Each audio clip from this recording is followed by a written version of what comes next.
নমস্কার, আমি Sushant. Welcome to my channel BongTube.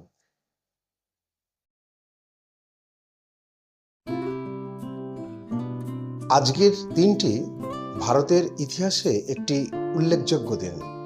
আজকের দিনে 1885 সালে ইন্ডিয়ান ন্যাশনাল কংগ্রেস বা জাতীয় কংগ্রেসের প্রতিষ্ঠা হয় এবং বম্বে প্রথম 72 জন সদস্য নিয়ে তাদের প্রথম অধিবেশন শুরু হয়।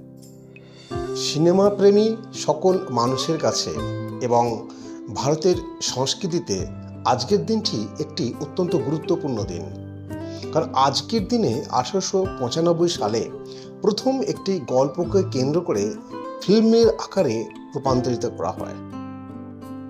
আজকের দিনটি বিভিন্ন দিক থেকে গুরুত্বপূর্ণ, তাই বিভিন্নভাবে আজকের দিনটিকে পালন করা হয়ে থাকে। আজকের দিনটিকে national chocolate candy day, national download day, card playing day, holy innocent day হিসাবে পালন করা হয়ে থাকে।